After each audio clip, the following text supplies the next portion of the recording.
to get to where they wanted to be. And that's what I get from him because, like I said, he was talking about being the mayor 30 years ago. And when you have somebody that's focused like that, certain mistakes you and I might make, they won't make because they know exactly what it is they want to do. So he made it through the ranks.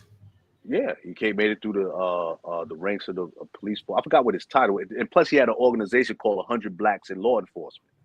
He was the head of that organization. And these were black police officers that spoke out against a lot of things that was going on in the country, in New York, I should say. Yeah. All right, so we got about a minute to the show start. So I'm gonna switch the microphones to the show, so you won't be able to hear me until the show starts. Okay.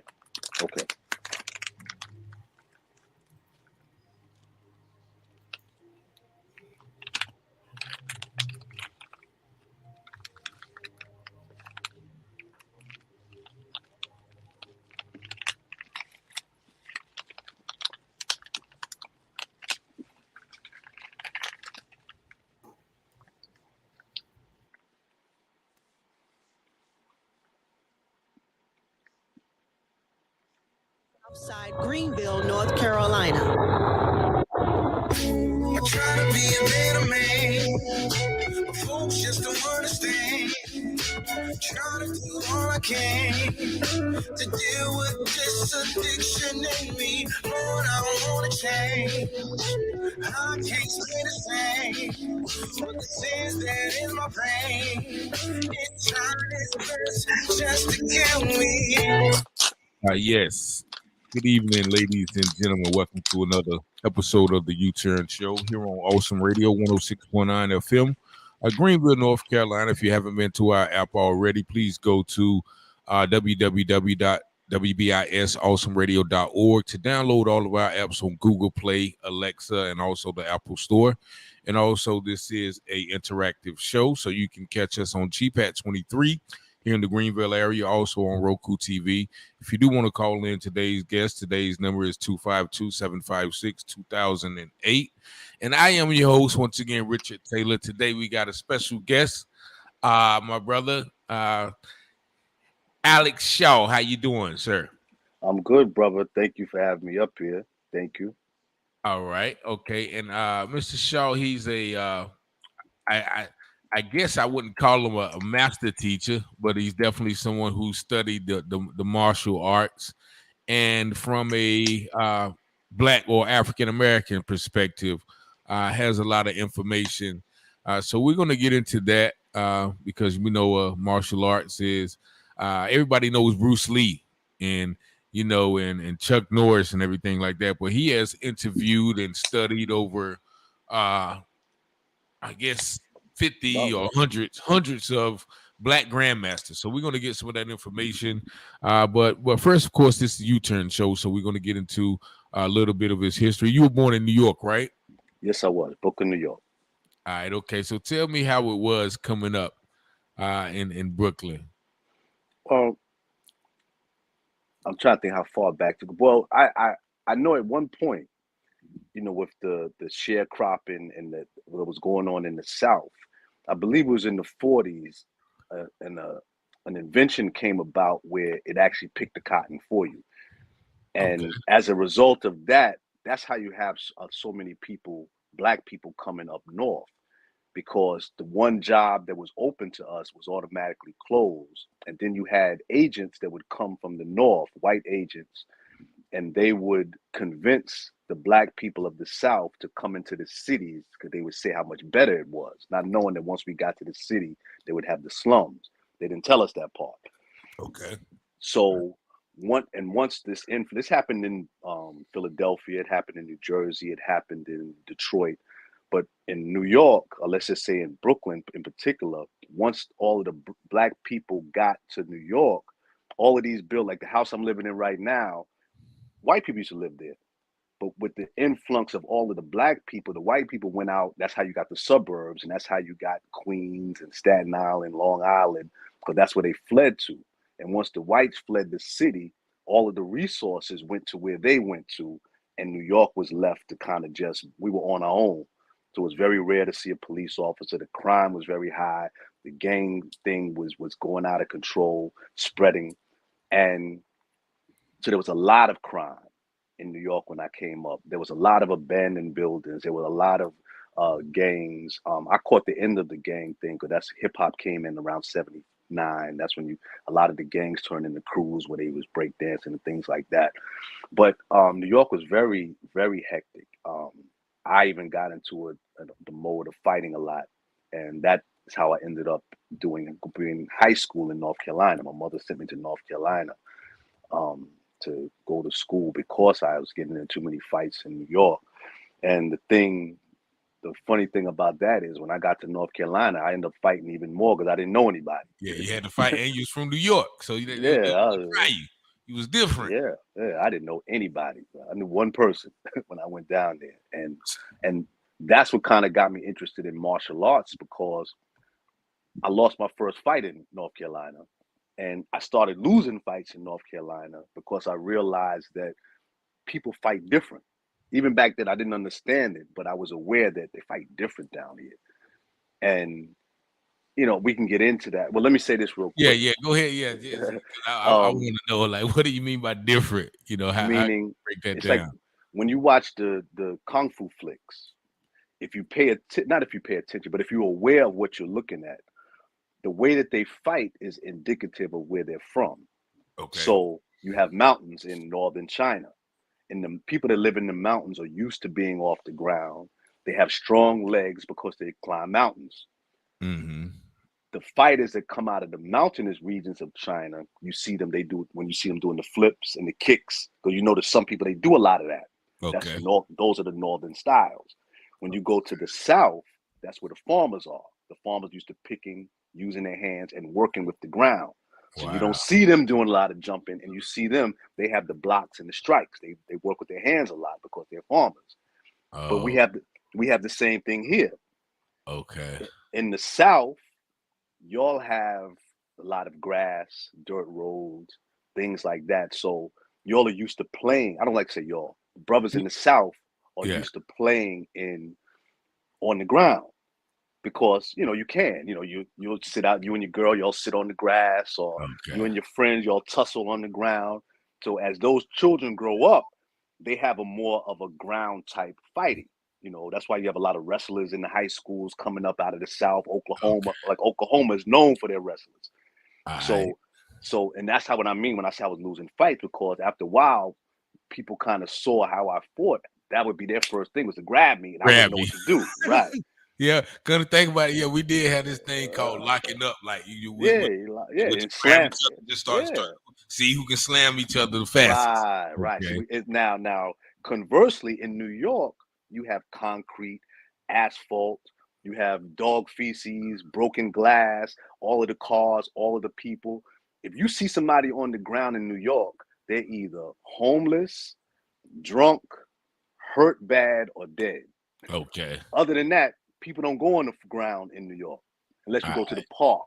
And the park is like getting away from your reality, getting away from the city. So in New York, that's why you have a lot of boxers, because we stand up and we use our hands.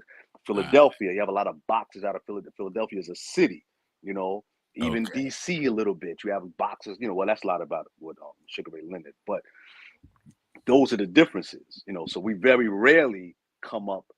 If you're fighting on the ground, just like I said, fights end up on the ground in New York. Okay. Whereas in the South, a person will have the goal of getting you to the ground. So that difference and the fact that I suffered behind that difference was something I was always curious about. Okay. So did you finish high school in North Carolina? Yeah, I graduated barely, but I graduated, and but I believe that those 4 years of high school, it really are the most important years of your life, because it prepares you for what you're going to do. For instance, when I was in school, I smoked a lot of weed. And when you're 11, 12, 13 years old, when you start smoking, that's your introduction into the underworld. That's your introduction into crime, because back then weed was illegal. So that means that in order to buy it, you got to break the law to buy it. You got to go to some shady place to buy it. You know, the people you buying it from are already criminals. And then when you go to the places where to buy the weed, then you got the coke guy there, you got the gunman there, so that's really your lightweight introduction into the crime world. And you do that for 4 years, you ready to get into crime so to some people, they want to go to the military. Some people, they ready to go to college. But if you've been smoking weed for 4 years in high school, you contemplating going into the street. You know, and that's what happened to me. You know, same thing. All of my friends, I was probably the last one. I held out for a long time because being in North Carolina slowed me down. Because when I was in Brooklyn at 12, 13, we were already experimenting with robbing people, breaking in houses. We had a little 22 pistol we all shared. So I already saw which direction I was going. So even though I had to fight a lot in North Carolina, the whole time I was down there, I never carried a gun. Certainly didn't rob anybody, didn't break in anybody's houses. So, and I had to explain that to my mother years later, because I know she kind of felt like maybe sending him there to North Carolina might have been a bad mistake because, you know, I still continued on the course that I was on, but I don't think that I was as corrupt as I would have been as I was in New York. You might have already been deep by the time you graduated high school. If you right. I never heard anybody break it down like you just did, but I like that. Yeah, I was in deep. I was kind of getting in deep before I left, you know, and like I said, that's 12, 13 years old. All right. So when you graduated, did you move back to New York or you stayed in Carolina for a while? Well, actually, I come from a family where I was raised by women. Even when I went to North Carolina, my mother sent me to her sister. So we were raised by women, and I have a philosophy that I haven't scientifically tested, but I feel like men who are raised by their mothers, they either become their mothers or they spend their whole life trying not to become their mothers. You was the latter. I was the latter. Yeah. So anything my family was about, I wanted to do the opposite, you know. So, but the good thing, I never really I spent a lot of time in the street. I never considered myself a street dude though, because I had friends. See, I had a choice. I had friends that didn't really have much of a choice. Okay. You know, so and I believe that's one of the reasons that I'm here today is because I understood this, like almost like the conversation we were having earlier, even with martial arts. I've always understood where I fit in, and I never tried to be more than what I was. So even though I was moving around in the street, I knew who the real street cats were, and I knew when I was, you know, even when I was in the middle of something too deep, I knew I was in the middle of something. So, and I feel like a lot of brothers. Go ahead. I'm sorry. A lot of brothers lose their lives because you only have a certain amount of attention. And when you putting all of your attention into being something that you're not, you don't have enough attention left over to watch your own back and to look out for yourself because you're putting so much into trying to be something that you are not. I wasn't like that. So all of my attention went into watching. And even to this day, like I said, I've done all types of security since I've been home over the last 20 something years. And that's a result of when I was younger, I learned to watch. I learned to look out for myself. And as a result, that gave me the foundation to learn how to look out for other people. So yeah, that's indicative of people, you know, like you and myself, because it sounds like you knew how far to go. You know, Yes. you knew how far to go. But and you said so you mentioned after you came home twice. So evidently you went to the prison for a while. Yes. Go ahead. I started going to jail when I was 18. And in fact, I went to that's why I mentioned my family, because when I got out of high school, you know, when you're in high school, everything is okay with folks until you get to your last year. When you get to your last year, people start talking to you different because they know things about to change for you. So a lot of things they put up with for those first three, then that last one, people start telling you, "What you gonna do? You know, what's next for you?" You know, exactly. And so, you know, I come from a family where you go to college.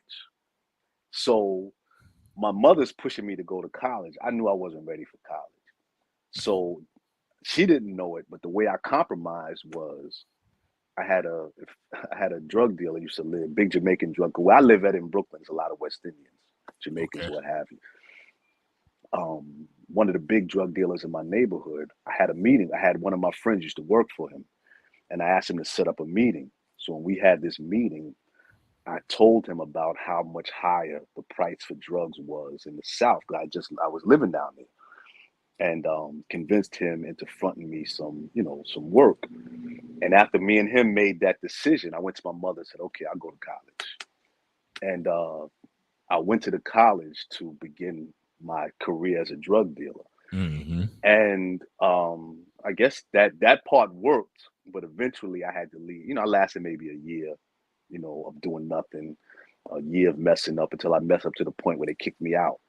Yeah. And from there, that's when when I say I'm one of the last of my friends to really get deep into the drug thing, because, like I said, North Carolina slowed me up some. Mm-hmm. So, but then at that point, now the reason I left home in the first place, my mother wanted me to go to school. I tried that, got kicked out, and I'm back where I started. What you gonna do? Yeah. So now So you got. I went to, I packed up, and it's bad to say this of our state back then, of our community, but I remember sitting back, decide almost like a person deciding which college to go to, or which arm of the military to go into. I'm deciding which state I wanted to go to hustle. I had friends in Texas. I had friends when I say friends in Texas, I mean friends from Brooklyn that went to Texas to sell Okay. drugs. Friends from Brooklyn that went to Florida to sell drugs, went to Virginia to sell drugs, went to Maryland to sell drugs. I'm sitting back trying to figure out which one of these teams I want to get on. And I decided to go to Maryland. And from there, maybe another year there, I ended up catching a case and given a 10-year sentence. Okay, man, your story parallels mine so much, because once again, that 12th year in college, I mean that 12th year in high school, everybody's like, what you gonna do? And the same thing in my household, it was a must. Like you got to go to college, when you graduate. And once again, in hindsight, I realized I just didn't know, college was probably good for me, but at that time, 18, I just didn't know what I wanted to do, because once again, I had already had that introduction to the underworld, and once again, I was kind of intrigued. So I had finally found my little niche and started to make a little money. So going to college, I was like, man, this was the early 90s. So ain't too many college kids smoking crack, you know what I'm saying? But right. I was selling crack, on the streets and making a nice little bit. So I was like, okay, what can I do? I get some weed and say, sell weed in college. The same thing. I messed around for a year, and once again came back home, and then I didn't make the choice. I just said, I just ended up, because that was once again at state. What else you gonna do if you're not playing ball? If you're not in college, like Biggie said, either you're slinging crack rock or you got a wicked jump shot. That's right. So you get into the prison system. You said you caught a 10-year sentence. Yes, I got 121 months. 21 months. Yep, that's 10 divided by 12. So how did that affect you when you hear that? And how old were you at that time? I was 18. And it affected me strangely, because we were in a situation where the house that we had, it had got robbed, and the way it was set up to be robbed was so well planned that we knew who it was. It was done so well, we knew who it was. It was an inside job. Yeah, exactly. Okay. So we're actually looking for this. We were looking for this person, and one of our guys didn't believe it was him and warned him to lay low till I straighten everything out. And since it was him, he got on to the Fed. We weren't under investigation or anything, but he was. And he Which had been one? The guy who robbed you? Yeah. Okay. He was under investigation. He had already been caught coming from New York. But when, later on we got to see the paperwork, he was just really telling them anything to get out.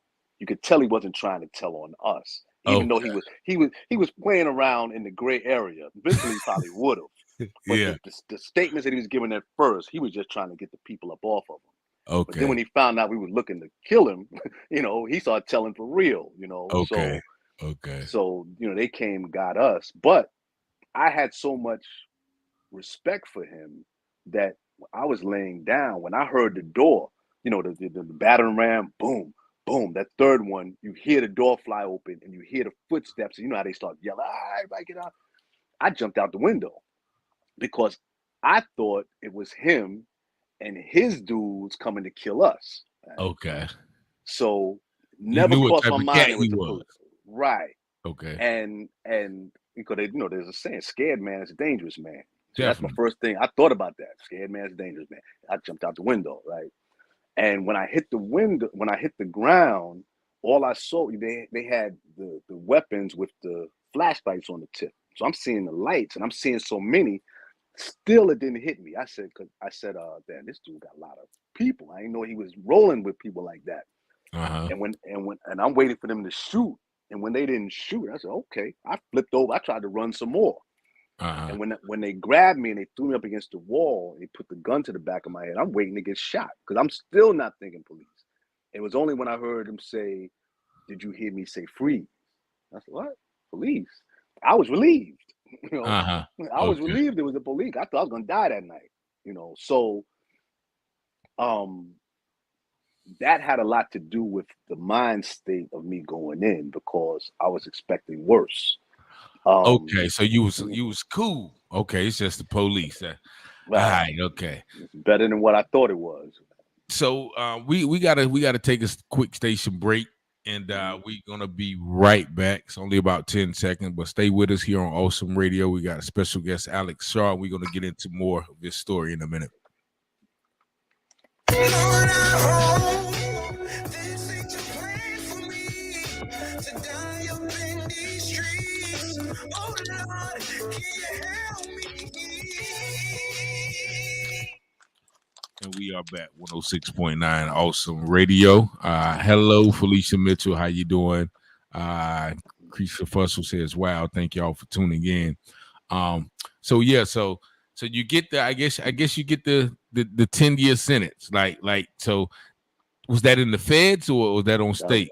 That was in the feds. All right, We were like the first ones to really catch that new law. We were like the first group of young guys to go into the feds, probably ever.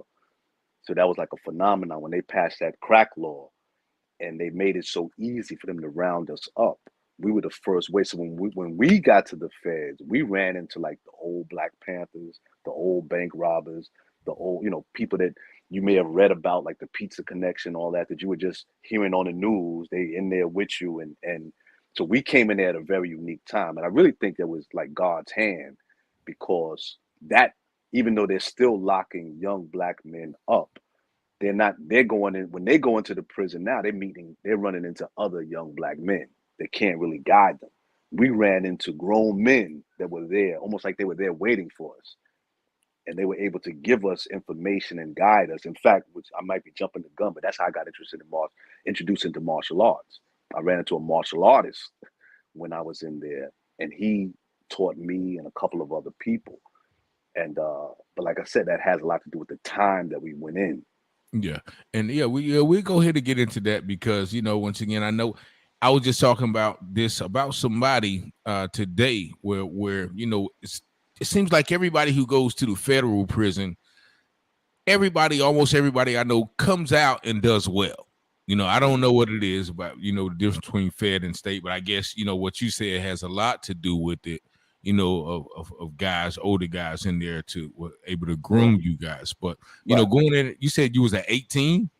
I was 18. And also to add to what you just said, another reason why the feds is so different is because when you go to the state, you're doing time mainly with people from your state. When you go into the feds, it's like, Batman, they had the superheroes, but then you had the super villains.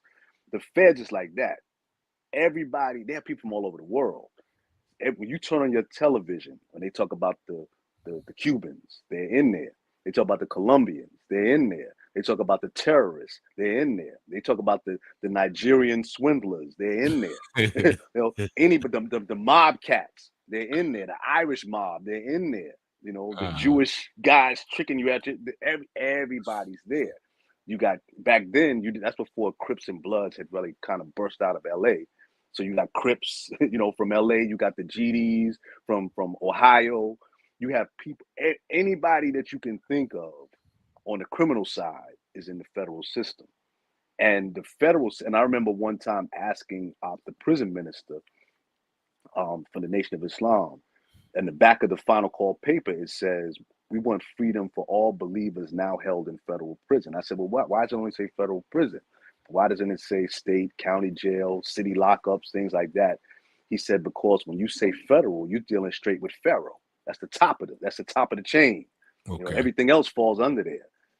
And so that's another reason why you see that kind of advancement from guys that come out of the feds, is because really it's all there. That's like traveling the world from your jail cell. All right. And so you mentioned earlier about how you fit into the street life. So how did you fit in going into that, into all of those different aspects? How did you navigate, from the beginning to the end? Okay. Well, again, feds, it's people from all over, but New York being such a big place, on the East Coast, there were a lot. Well, even before New York, the fact that we were the first group of young guys, just the fact that you were young, it's like you were automatically a part of a gang, because all the young guys stuck together, Yeah. And then all of the young guys, we all knew each other, because like I said, it was like a new thing. We in this place with all these adults, these grown men, and we all come, most of us were, selling crack or whatever. We had similar backgrounds, even though we were from different places. And then you also hang out with the people from your city, so it's not like a lot of, well, I guess some people might have found themselves alone. Yeah, because I had a friend of mine from, say, Milwaukee. He's still a friend of mine.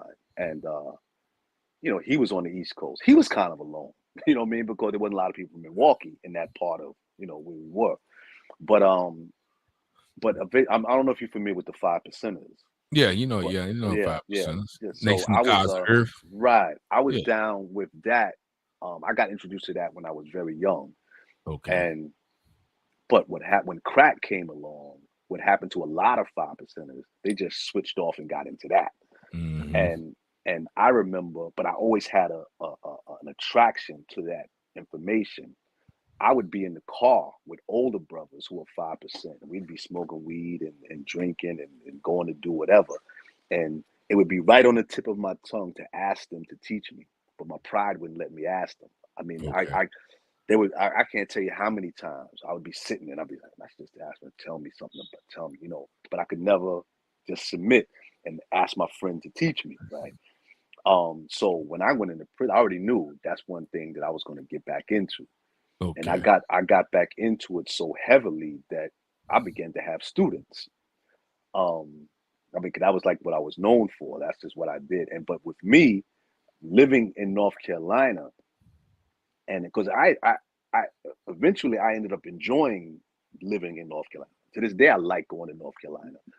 And what happened, I forgot, I lost my point. North Carolina. From living in North Carolina, I don't know if it developed me a respect for people that were from other places. So when I say I had 5%, I had brothers I was teaching. I had brothers I was teaching that was from all over. Okay. Ohio, North Carolina, Virginia, because my spirit was such that, how New Yorkers can be like better than everybody. Okay. You said it. One of my best friends to this day that I met in prison, he told me that a couple of years ago. I've known him for 30 years. He said, that's what I've always liked about you, is you weren't like the other New Yorkers. Okay. You rock with people just because you like them. You didn't have to be, from your city. Yeah. So that was a unique thing with myself, is that, it wasn't my doors that were open, but my spirit was open to whoever. And so that was another, and when you have people that are with you, that counts for something in prison, People, before people make a move, that's what they calculate. Who's going to be upset if I poke this dude right here? Who ain't gonna like it? So I've never. In fact, there was for a time, my friends used to call me. They used to make fun of me. They used to call me hero for hire, because I never had a direct problem. That's what I was about to ask you. Yeah. Every problem that I ever had, it was somebody else's problem. I decided to make it my problem. Okay. So, and it got to the point my friends would call me hero for hire, you know. Okay. And then it got to the point where I realized how foolish that was, you know, sitting in the hole 4 months just because you just wanted to, you know, involve yourself in something. So by that time, had you started studying martial arts? No, I hadn't. No, when I was going through all of that, I hadn't, because eventually, from being a 5%er, I had actually joined maybe after 4 years in, I joined the Nation of Islam. Okay. And there was a brother. Okay, again, you have people from different parts. The people that are from Brooklyn, for me, I knew them, and there was one guy in particular. I don't know if you're familiar with the Ansars. They used to wear all white. Dr. York and all right. Before Dr. York was Dr. York, he was Imam Isa. They were Muslim. Okay. And growing up in Brooklyn, Bushwick, Brooklyn was their base. They had like a community, and they would wear white, and they would sell oils, incense, books, things like that. And I would buy oils from them. And somebody told me once they were all martial arts masters, killers, all of them. I'm sure some of them were, but we were taught all of them, right? So I always had a fascination with them. And there was one brother that was young from Brooklyn that was a part of that community named Wali. And he and I never hung out together, but I was still smoking weed. I was still drinking jailhouse wine. But I liked information. So he and we genuinely liked each other. And whenever we got the chance to talk, we would talk. And one day he said, you know, I met this guy that's teaching me martial arts, Kung Fu. Hold that thought. Don't lose that thought. We got to take our last station break. But don't forget that we are coming back 106.9 FM. Thank you guys for tuning in. We'll be right back. Time and season is evolution.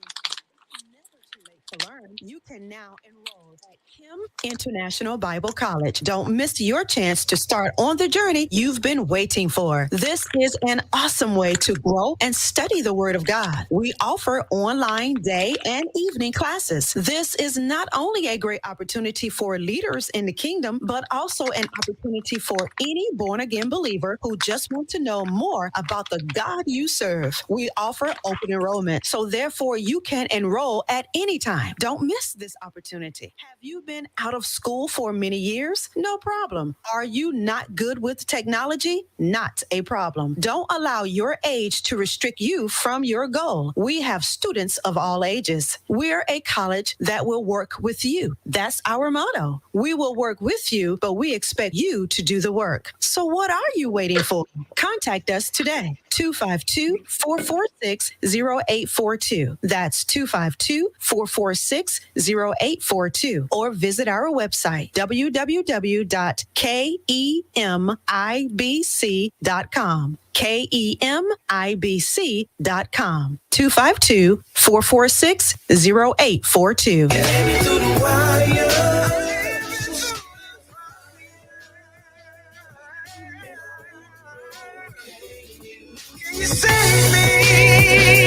And we are back here on 106.9 FM. Just a couple of comments. My brother-in-law, Troy McAdams, says, I am getting an education. Thanks for sharing your story, bro. Looking at Keisha for sale. I guess she mentioned that about the New Yorkers thinking about they better than everybody. She said they don't. Also said the feds have the best connects, which is true. I think yeah.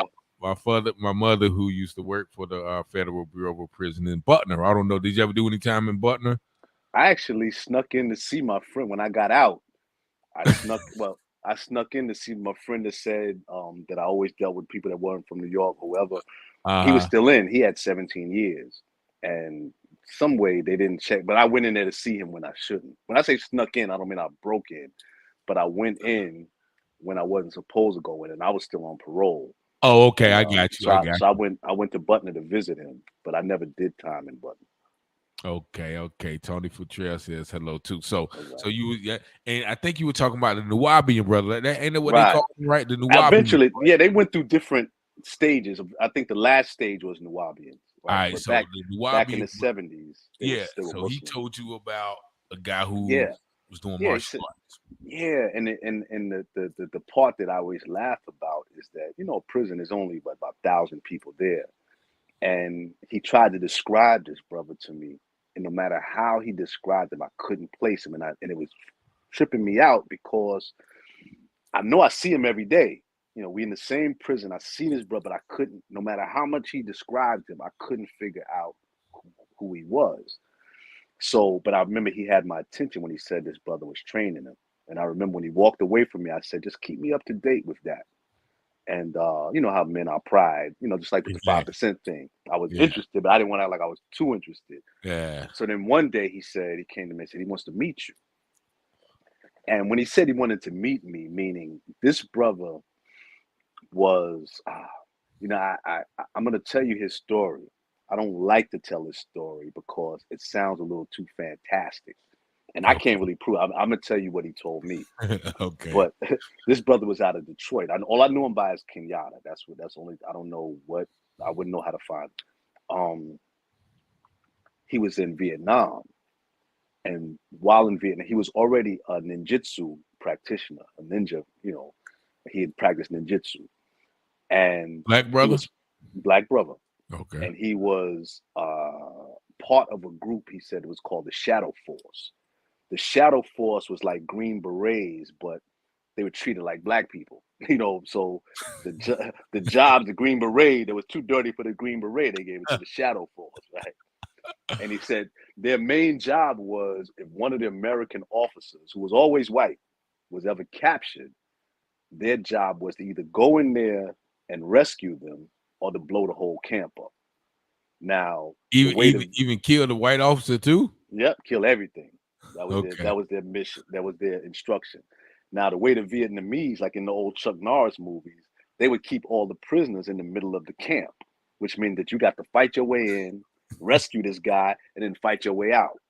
So he said, whenever they got the call that it was one of them type situations, they look at each other and they would immediately go get the bombs and just blow that joint out. He said we didn't try one time, so we ain't going up in there like that. So he was in the federal prison with you. Yes, and there was a Chinese brother named Master Yang that was somewhere affiliated with the American government, but he was kind of training them hand-to-hand combat.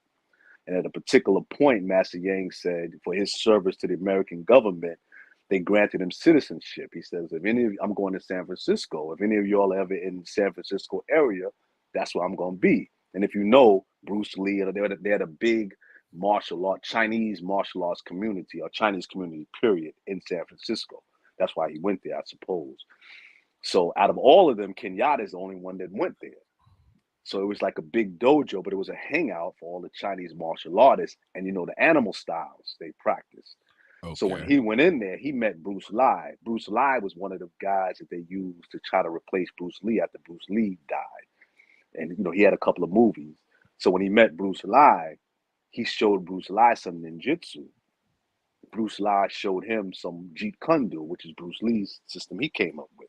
Okay. And Kenyatta ended up going from master to master, picking up a little snake, picking up a little dragon, picking up a little praying mantis, picking up a little, what else would he teach? Of course, a Jeet Kune Do.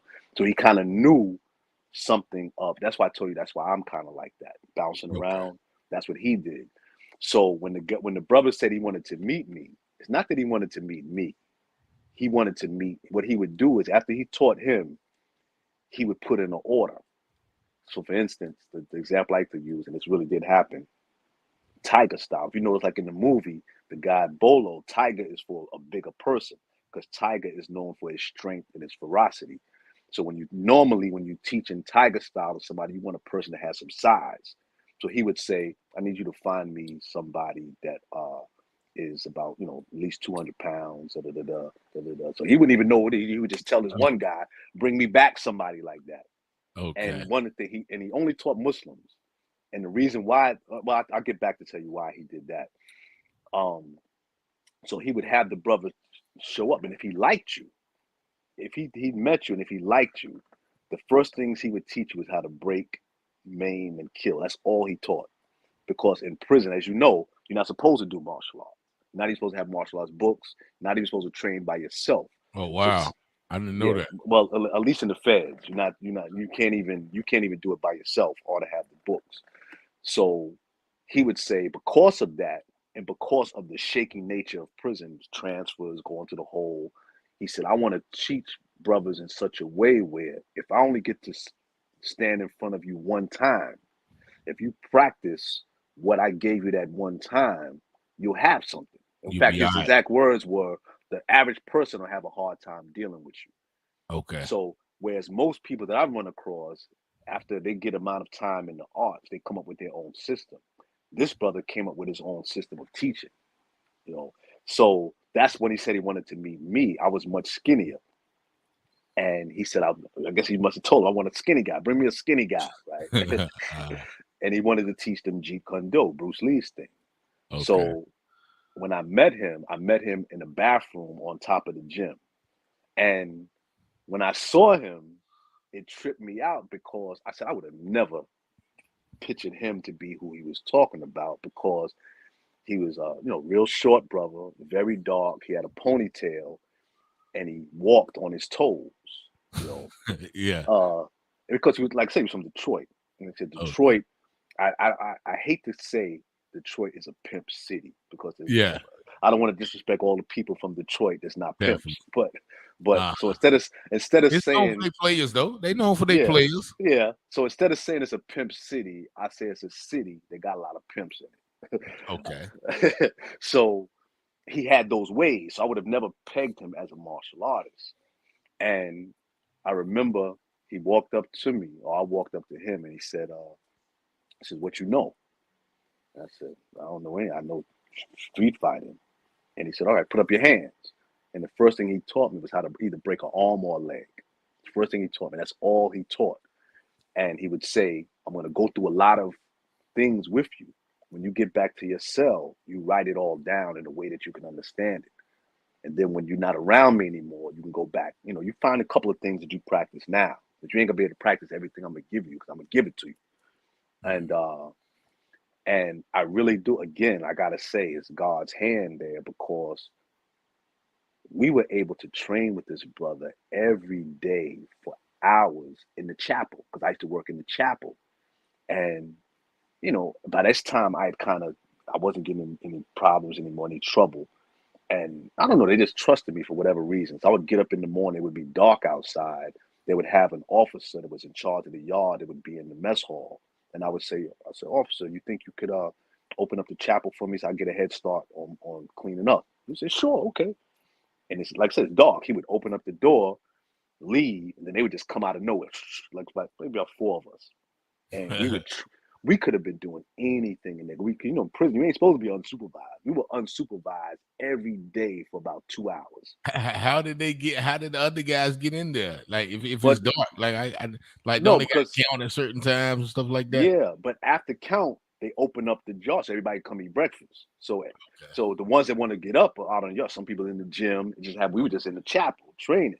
Okay. And we would train, and then even when we weren't in there, because then you had a group of COs that knew we were training, they would try to catch us. So we would go in the music room, in the library, in the bathrooms, in each other's cell, just moving around. I even had a connection where they had something called an inter-library loan program, where you fill out if it's a particular book you wanted, they would send it to let's say there's 5 libraries in the area.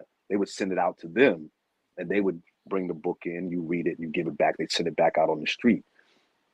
I would put martial arts books, and there was a white guy that was gay. I don't even know how me and him got to be cool, but for whatever reason, when those martial arts books would come in, he would just put them under his desk. He wouldn't even do the paperwork. And he would just give me the books, I'd read them, take notes, photocopy. So I had a little book that I made from all the notes from the martial arts books, and the book I had from the stuff that Kenyatta would give me. And I would give him the book back, and he would send it back out. And they would never know I had the books was even really in the prison, So, and again, I say God's hand, because martial arts it's just always been there. It's never been something I've really looked for.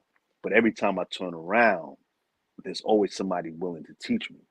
You know, even with the books, I wasn't supposed to have those books, but I had enough books coming in there to make my own book out of it. Mm-hmm. So how long did you train? You know, in with him about maybe before you came home.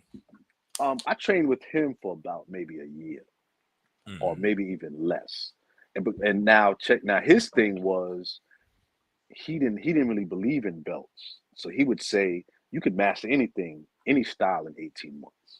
He would always say that. If you're serious, you could master it in 18 months. I don't know if that's true, but that's what he would say. And that had a lot to do with when I came home, how I picked teachers. And it had a lot to do with how I approached martial arts when I came home, because his perspective was very different. You mean Kenyatta's? Yeah. All right, last question on Kenyatta real quick, because you said he only taught Muslims. Why was that? Okay, because the fact that he taught backwards, you know, he was teaching some people would say it was irresponsible. So he said Muslims were the only people he knew that loved peace. He said, so I don't want to teach this to somebody that's going to use it over the telephone or the TV. He said, I want to teach it to somebody that's only going to use it if you disturb their peace. All right. And he had a history of teaching Muslim when he was on the street. He used to teach a lot of the FOI in Detroit. So he kind of knew the temperament, and he was kind of used to dealing with brothers like that, you know. So that was his culture. He had to like you, and you had to be Muslim. You know? Okay. So now after 10 years, you about 28, right? 29. Yeah. Coming home from that sentence, how was the transition? You know, what was your mindset? You know, what did you have planned to do, or you just was winging it? If I could sum up my time when I first came home in one word, the word would be disappointment. I was disappointed because I have another theory. The first day of prison, you begin to think about your last day in prison. Mm-hmm. And if you do 10, 20 years, you're thinking about the streets so much that it becomes unrealistic. Man, you turn in the streets into a paradise. It wasn't even that when you left. You know, you're treating prison like it's your only problem, when it's not your only problem. And you act like all you got to do is come home and you won't have no problems. Right? Wow. That's deep. So I wasn't that far, but I didn't realize the extent to which you have to kill parts of yourself just to do time. We're not made to sit in no cell.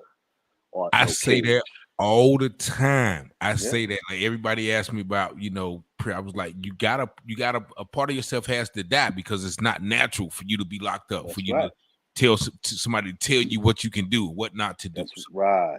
But I just had to reiterate that. I say that all the time. And I didn't learn that till I came home, because all the things that I said I wanted to do, I would look up and I said, damn, you did that 3 days ago. Didn't even mean nothing. All the people I wanted to see, it wasn't what I thought. Everything was a disappointment. Everything disappointed. All the stuff I wanted to do, none of it moved me at all. I remember that I don't like action movies. And I remember there was a movie out called The Killers, I think it was Killers. No, it was one of them type John Woo movies. And anybody know me, I don't like movies like that. But I was so concerned about my lack of feelings. I went and bought a ticket on my birthday. I bought a ticket to that movie, sat in the front row, which is something I don't do, because I knew it was going to be a bunch of explosions and guns and fighting. I thought it would kind of jar me, and I wanted something I could feel.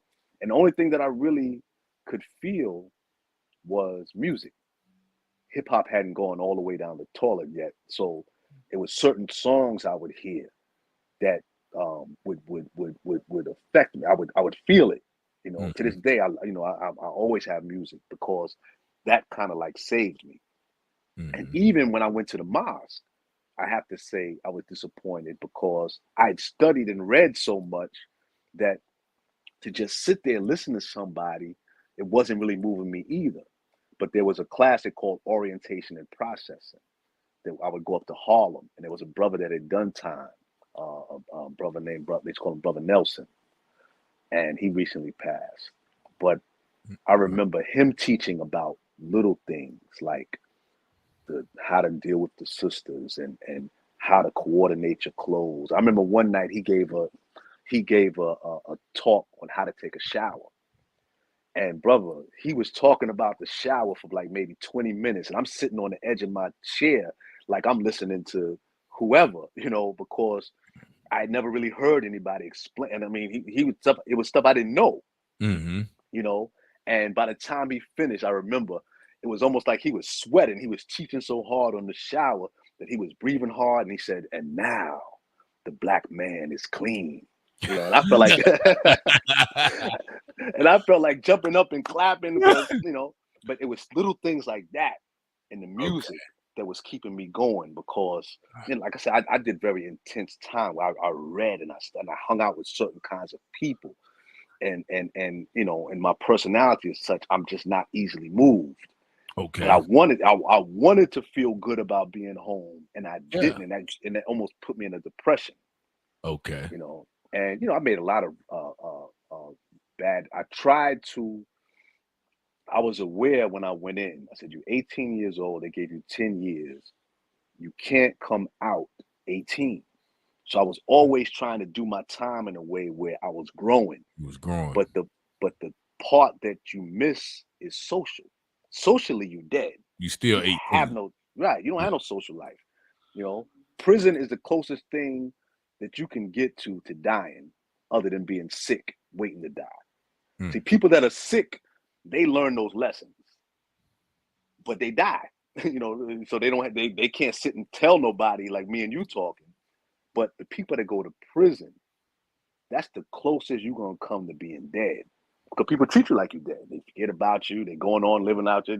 Even the ones that love you, they still got to keep going on without you. Yeah. Yeah. So so that those were the kind of the change. So socially, with women, I went through a period with women that, I was like a maniac, brother. They tried, when I was in the mosque, they tried to give me a position, and I kept turning them down, but I ain't telling why.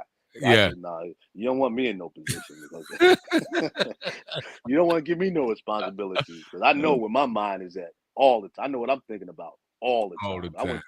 I went through that for years, and trying to catch up. Trying to catch up, I guess. Yeah, I have a co-defendant. And I came out one week. I was in a halfway house. He came out the next week, and then the sister came home the third week. And by the time I came in that night, they were together, and they became a couple, and they had a son. And you mean in the same halfway house? Yeah, I came out the halfway house one week. My co-defendant came out the next week. This young lady came out the third week. They became an instant couple. But all of y'all was in the same halfway house. We were all in the same halfway house. They had co-ed halfway houses back then? They had co-ed. But I mean, it doesn't sound like it sounds, because everybody's scared to go back to prison. So, you got people taking their chances, but it ain't like regular folks in a house, like a reality show where, you don't want to go back to jail. Man. Hold on 1 second. We're gonna end the radio portion of the show. Thank y'all for tuning in with our brother Alex Shaw here on 106.9 FM. Y'all join us next week. See you then.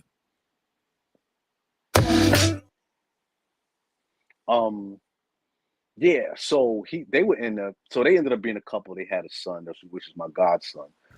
And I remember one night I went by. Can you hear me? Yeah, I can hear you. Can you hear me? Hold on.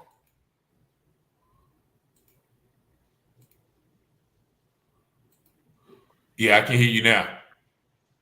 Okay. Can you hear me? Okay, great. All right, so they became a couple. Yes, and I remember going by to see him one night, and he wasn't home because he had went through a phase of, he was just clubbing real hard, going to all the clubs, And she told me, she said, I know people think I'm stupid because I sit home while he runs around in those clubs and I don't know who he's with. She said, but I'm not worried about that. She said, because I know what it is. So he's trying to catch up to what y'all was doing before y'all went away. He said he did 10 years. So he said, so instead of me being jealous and worrying about that, I'm like a woman that has an alcoholic. I got to decide whether or not I want to deal with his problem with him. That's how she was looking at it. I'm not thinking about women. My man has a problem. He's still caught up where he was. She said, even you. She said, I know you ain't right, but I don't know what it is. I don't live with you. But you did 10 years too. So I know you ain't right either. Yeah. That's good that people can understand that. So at what point did you finally, I guess, become I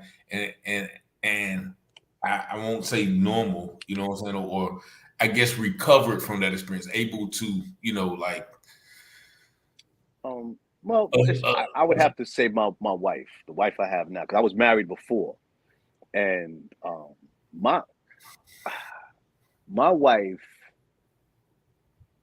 she's about 10 years younger than me, right? I have a cousin, one of my closest cousins. She did my whole bid with me, writing me. She wrote me when I wouldn't write her back until eventually I started writing her back. And we became, we'd write all the time, and we're very close to this day. One year for my birthday, she gave me a reading. Maybe people call it psychic read. I don't know, but it was a lady she had been dealing with, and the lady had been telling her things over the years. So for my birthday, she paid for me to have a session with the lady. So the way she did it over the phone was she would ask you for 2 pictures, then she would set a date for her to call you. Then after she would call, you would talk for an hour. Then she would send you a cassette of the conversation. And at one point, she asked me, she said, "Who's the other woman?" And I'm married to my first wife at the time. She said, "Who's the other woman?" And strange enough, at the time, there really was no other woman at the time, right? I said, no, ain't nobody right about now. Yeah. She said, well, you're going to meet her. She said, her name starts with the L. And she called her name. She said Lorraine, or she said 2 names, Lorraine or something else. And I forgot all about it. I don't even know how many years later that was. It wasn't too much longer. Yeah, it wasn't too much longer. I meet my wife. Her name is Lorraine. Oh, and what she also said her name is Lorraine, and she's going to help you. That's what she said. And like I said, I have this on tape. I could play it for you, right? I still have the tape. I still have the tape. You still got to take, and you got to take player too. Yeah. In fact, I didn't even remember that she called her name until I had done another interview and I told that story, and my wife got the tape, played it. She said, she called my name? Because I didn't know no Lorraine at the time. So the name never really stuck. I didn't know no Lorraine. I pick up my wife now. I tell her she's the last Lorraine because it's an old lady name. I said, you probably the last one.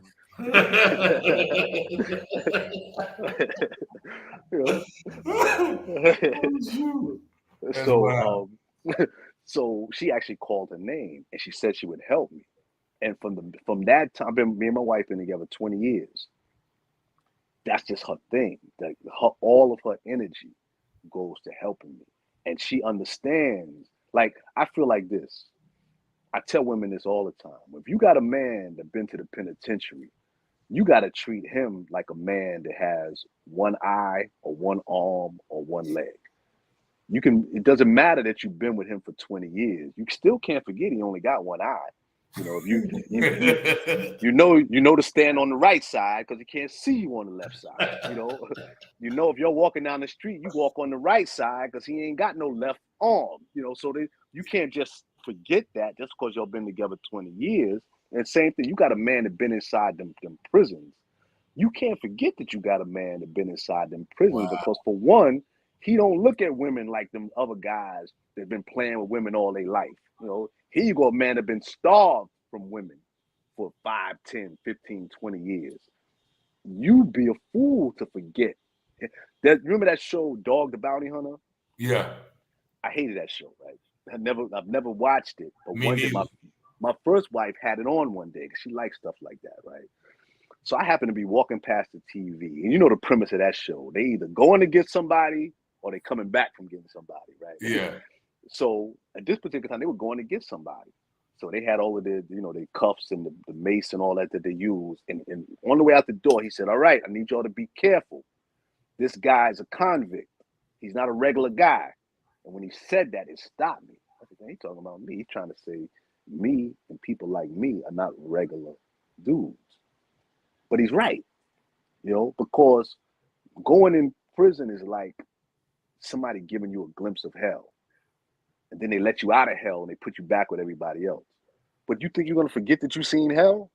Nah. You ain't gonna be the same after you glimpsed it. You around people that they ain't seen nothing. Yeah. You know, so you don't see what they see. And it's the same way, like, if somebody were to tell you, would you like to see a man that has been in prison for 25 years and has another 85 years to go? You say, I would like to see that. Well, there's only one place you're gonna go to find him. That's like saying I want to see a lion. You know, where you gonna see a lion at? You gotta go. Lions ain't walking around in the street. You gotta go somewhere to visit that lion. You know, and it's the same way. There's certain individuals that are behind them walls that don't exist out here. And every once in a while, even the ones that come home, they're different, but they're not them ones that you never see again.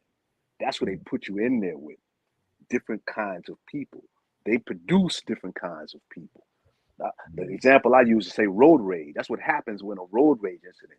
Two people get into an argument on the highway. One of them is a regular person. He wants to just say a couple of curse you out, get in his car and go home. But you done ran across one of them. He's different. This is a different species. He said, what? You call me what? You know? Yeah. So all he know is you got to die for that. Yeah. So that's what happens when these two different type of species cross paths because they look the same. If you're not paying attention, you know. Wow. So all of that, I forgot what your question was. That's deep though. So I mean, your wife pretty much helped you acclimate, you know. So when did you really started studying outside the martial arts and the genre? Let's go into that.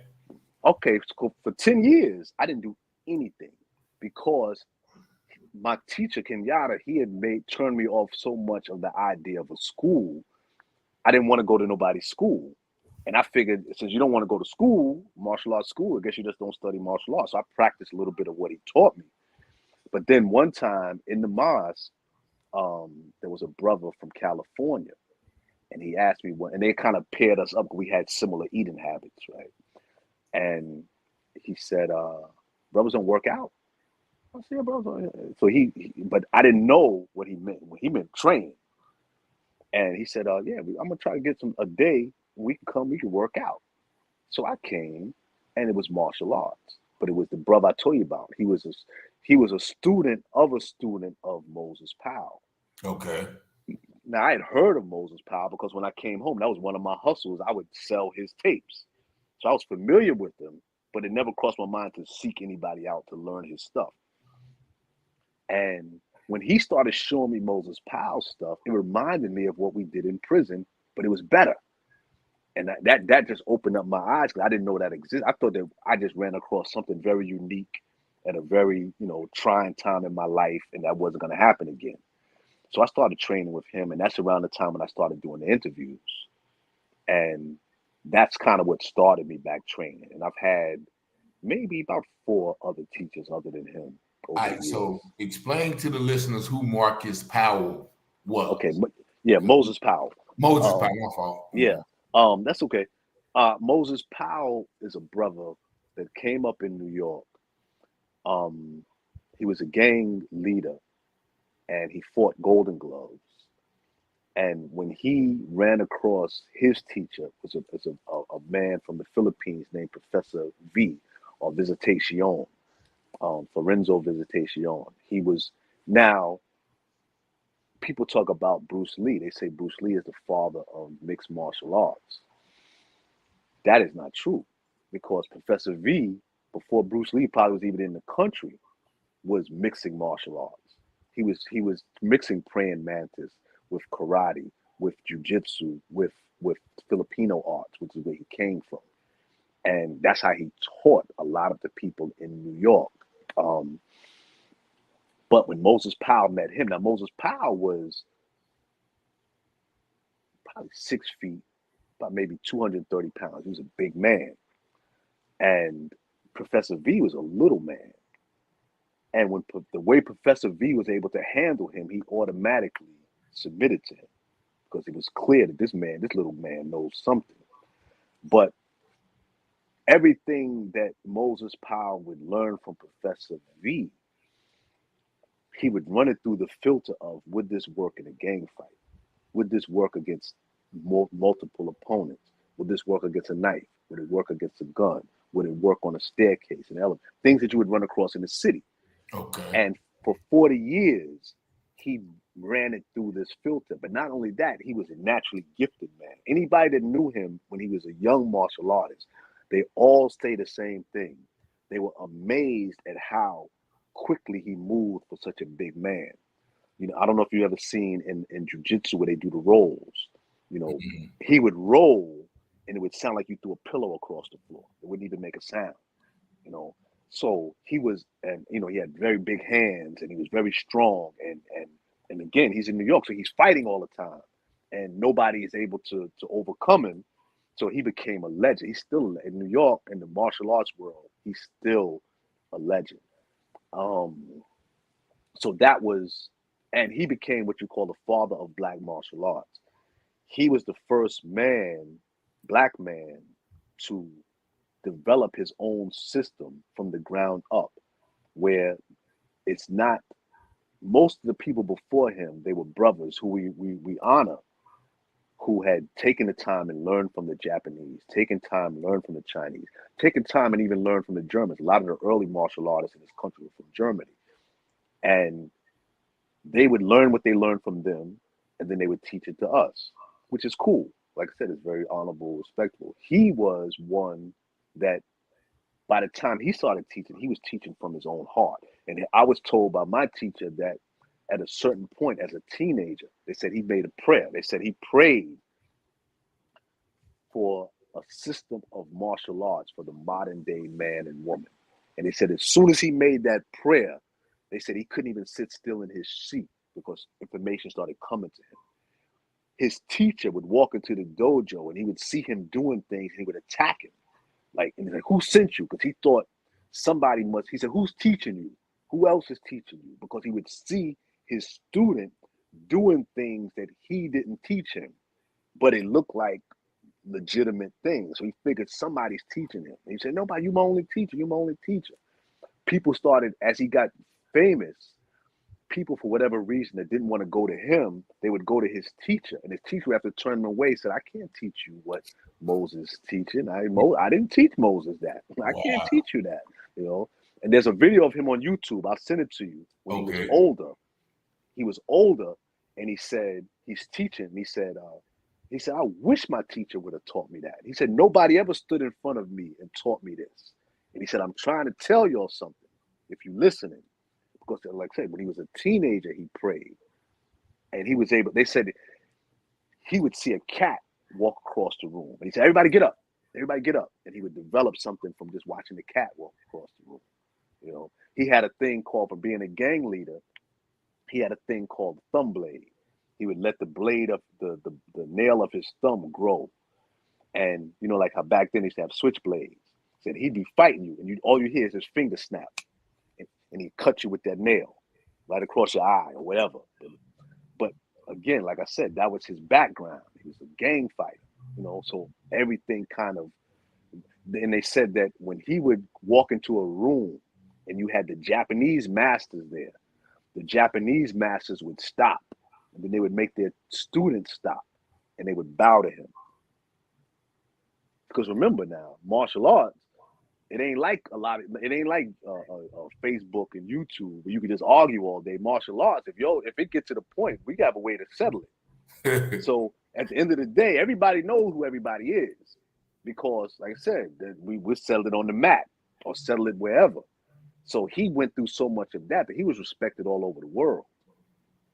So when they had those martial arts challenges like that, like you said, like people used to go to different schools, and like, was it like a street fight or was it like a tournament?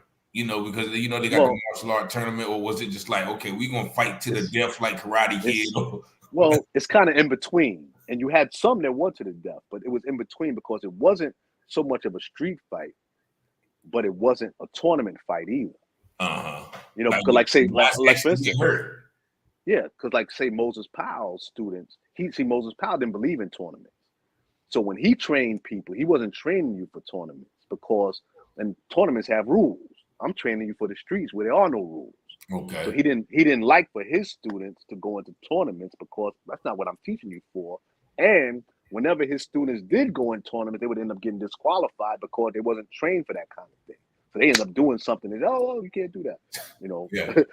But now there's one brother, and I'll point him out to you because he's in some of the videos I have on YouTube. He's a brother. He's maybe a couple years older than me. Not even a couple. He's my age. And I'd heard on the street of how talented of a martial artist he is and was. Still alive. And when I would look at him on YouTube, I didn't know him. He was from Harlem. I didn't understand it because he just seemed like a regular Harlem guy. And there was nothing in him that I saw that said he had the discipline to be as good as they say he is. And then I also heard that he had gone to China. And I'm looking at him I said, nothing about this guy seems like he would get up and go to China. He's just a regular dude. And when I met him, he told me about growing up when he was homeless.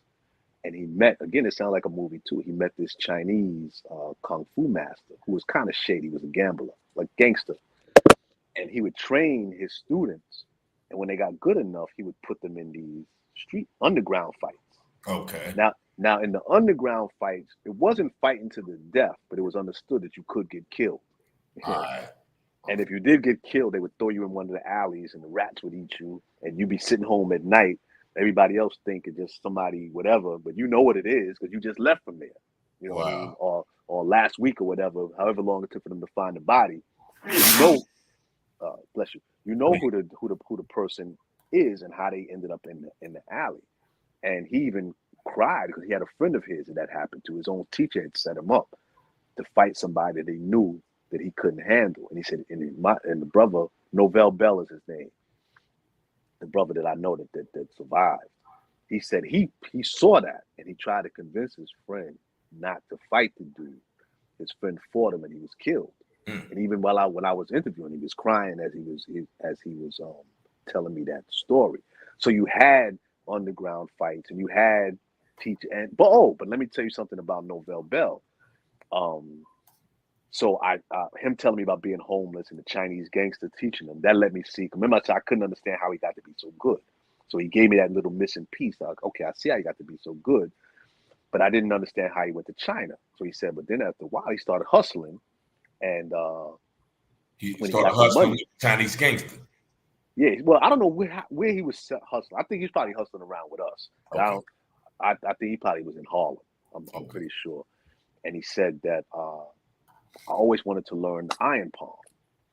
So when I made some money, I went to China to learn iron palm. He said, but you know what? When I got to China, I found out that them dudes couldn't fight. He said, I was waxing them cats. When they said he came back with all type of trophies and everything, but he said because they was fighting like they was in the movies. I was fighting like I was in one of them alleys. Yeah, yeah. You know, and he's not the only one. There's a few brothers I know that went out of the country to China and Japan and beat the Japanese and beat the China. I know they did it here, but I'm saying I know brothers that went to these countries and was defeating the people there. So what made you want it to start interviewing, the different grandmasters, and how did you reach out? Okay, the brother that I told you that I met in the prison, he's brother Johnny. Brother Johnny is from Graniteville, South Carolina. One of my best friends to this day. I go down there and I visit him and everything. So I started working with video cameras, editing, things like that. And there was one brother that had asked me, I used to do work for him, he passed. And the last thing I did for him, he liked it so much. He asked me if I would be able to do a documentary on Islam, Nation of Islam. And when I told my friend Brother Johnny about it, that excited him so much. He said, well, what do you need? I said, well, I don't have no camera. I said, I can use a camera. He went to the store, bought a camera, and then told the store, I need you to send it to Brooklyn. He never even opened it out the box. And to this day, that camera is famous because that's the same camera I used to interview those 40 masters. But then as soon as he got the camera, he called me one day. He said, have you ever heard of a brother named Victor Moore? And I hadn't. I said, no, I haven't. He said, well, this brother said he beat Bruce Lee. He said, in fact, he said he beat Chuck Norris. In fact, he said he beat everybody. They called him the man that fought them all.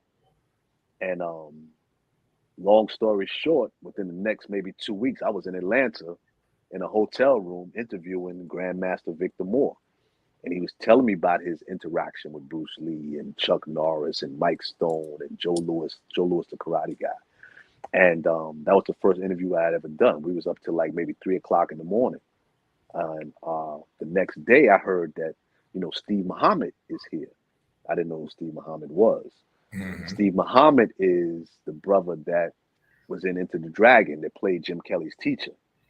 And little did I know that he's also the brother that Bruce Lee said had the fastest hands and feet of anybody he'd ever seen. And what I also didn't know is that he's one of the brothers that Bruce Lee studied. He studied Sugar Ray Robinson, Joe Louis, and he studied Steve Muhammad. Oh, he studied boxers? He studied boxing. If you watch his footwork, you see he moved like Muhammad Ali as far as with the footwork, or like a boxer. Right. Yeah. And that's why we like him. And in fact, one of my teachers was 82 years old. And after I interviewed Steve Muhammad and I had hooked it up, I played that for him. And the part where Steve Muhammad was saying how him and Bruce Lee became friends. They said one day Bruce Lee put in one of those reel-to-reel projectors, and he was showing an old black and white film of a black man with a white belt. I don't know if he was fighting. I think he might have been fighting. And Steve Muhammad was like laughing because he looked so raggedy, the brother. And he said that when the camera zoomed in, it was him. It was who? It was Steve Muhammad. Bruce Lee had footage of him that he had never seen. Oh, okay. He said he put in another one, and he said he was a brother that had on a brown belt. He said, well, this time, he said, I was careful about laughing. I said, let me see. He said, sure enough, that was me too. He said Bruce Lee had videos of him all throughout his career because that's what he did. He studied black fighters. And when I showed that to my teacher, who was 82 years old, he hit the table. He said, I knew it. He said, don't no Chinese boy move like that. He was studying us. Right. And that's why we like him, because we recognize ourselves in him. Wow. See, that's just it. I never knew that. I always say I never was into martial arts, but I know a lot of people that watch the Bruce Lee. And like my uncle, he used to love it, but now I can see why. Because and just looking at it, how Bruce Lee danced around. He kind of danced around a little bit. I'm just thinking about it. So that's us. He's like the white guys that rap now. They study us, and then they do what we do. And I'm gonna tell you something about Bruce Lee.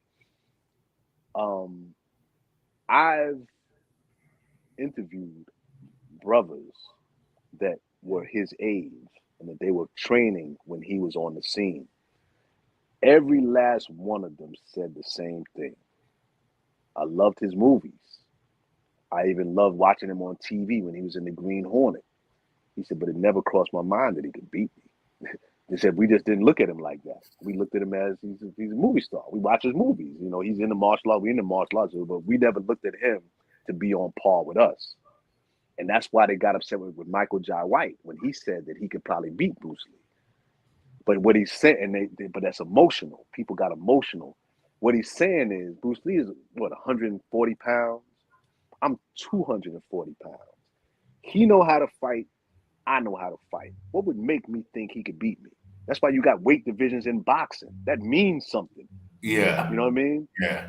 Yeah. So that's what they're saying, that, I know what I'm looking at. And what I'm seeing in him, I'm not seeing somebody that's going to beat me. And what they did Bruce Lee, like how they do Jesus, Malcolm X, and a lot of, they're saying things about the man never said about himself. Bruce Lee never said he could beat everybody. Bruce Lee never said he was the greatest martial art. People said that after him. Yeah, that's deep. Yeah. So when you mention like styles like Iron Palm, Praying Mantis, Tiger, Dragon, like are those styles like just, I guess, mimic after the animal's characteristics? Like Praying Mantis. So like just give me an example. We'll use that one. Like why is it called the Praying Mantis? Well, because a praying mantis, one of it is his strength and his limbs. You know, the it has long limbs, things like that. But all of them, see, because I'm not a kung fu guy, I could just give you something. Oh, so those are all kung fu terms. Very general. Yeah, the animal styles are kung fu. That exists in kung fu, and really what it comes from is, see, the Shaolin temple or any temple, let's just say, you know, Shaolin temple's kind of been, you know, romanticized, but let's just say they say it's a Shaolin temple. They would used to be just monks, so they would sit in and they would just pray or meditate. And there was a Buddha Dharma, who they, you know, some people say that's Buddha, came into China from India, and he saw that the Chinese monks were stiff and out of shape from praying and meditating all day. So he gave them exercises that were based on the animals, you know. And then eventually, as you know, the temples and things began to be raided, you know, they developed fighting techniques to go along with that, and that developed, you know, over time. Okay. But the animal styles, it does, yes, it represents characteristics of the animal. Like I mentioned, tiger, the strength. The In fact, I was just reading about that today. Um, you know, the well, you know, dragons are not real, but you know, though all of those movements are based off the characteristics of the animal, and they correspond with the characteristics, or they should correspond with the characteristics of the practitioner. That's why people study snake as opposed to praying mantis. You know. So how is African American martial arts? I guess I don't know if that's a term, but you know, how does the way, you know, you've learned martial arts differ, you know, from Well, okay. the status quo? Well, all of my teachers outside of Kenyatta, but all the teachers I've had since I've been home are students of Moses Powell. Because like my teacher told me, my Grandmaster Shem Yahuda, he told me something so simple. I never thought about it before, but it's obvious. He said, no nation teaches another nation how to defeat them. Meaning that all these years we run into the Chinese and the Japanese, not realizing that they ain't teaching me how they would teach their cousins or their children or their own, you know, people. So, you know, it gets watered down by the time it gets to us, you know. Whereas you have somebody like Moses Powell, who had a genuine love for his people, that he told, like, I give you an example. My teacher told me one time that in Moses Powell's system, you know, you have throws in martial arts. But he said, in our throws, we don't pick people up. Meaning that you can take somebody down without picking them up. Picking them up is like, you know, extra work. And that's considered a key. See, if you teach somebody how to take somebody down without picking them up, you've given them a key. You've given them a jewel, you know. And he's saying that's something they didn't give us. They gave us, you know, they give you something because, you know, any lie has to have elements of truth in it because people are not that stupid. You know, got to be something in there to get your attention. So martial arts, when it came to the Asians and when it comes to us, it became somewhat of a hustle. And part of the hustle is, how do you teach them without teaching them? You know, and so a lot of times we got good in spite of them. We got better than they intended for us to be, just because we have that natural instinct anyway, and it comes from us anyway. So we picked up. They didn't bank on that. You know, they didn't bank on us picking up and our nature kicking in, and us doing more with it than they was willing or planning to give us. So how has martial arts, you know, kind of helped you as far as, you know, career wise? Well, career wise, well, really, aside from the videos and the work that I've gotten from the videos, but career wise, I don't believe in, and maybe that's because I didn't set out to be a teacher. I don't believe in charging people for that type of thing. I don't like anything, not just martial arts, but you'll hear our people, they'll say, you know, everybody should know these things. Everybody should have the women, the children, the babies. Everybody should have some martial arts training. Everybody should know how to fight. But then they'll turn around and say, but I'm not going to teach you if you don't pay me. You know, that's contradictory. You're right. Right. Now, I don't fault you, but like just like you have electrician, like my teacher, that's all he's ever done. So the same way a teenager may decide to be an electrician or a carpenter, he decided he was going to master most power stuff. That's going to be his trade. That's all he's ever done. So somebody like him, I don't fault him for charging anybody. That's good. Well, how that he's structured himself, his life. That's how you make his. That's how he makes his living. He's always made his living.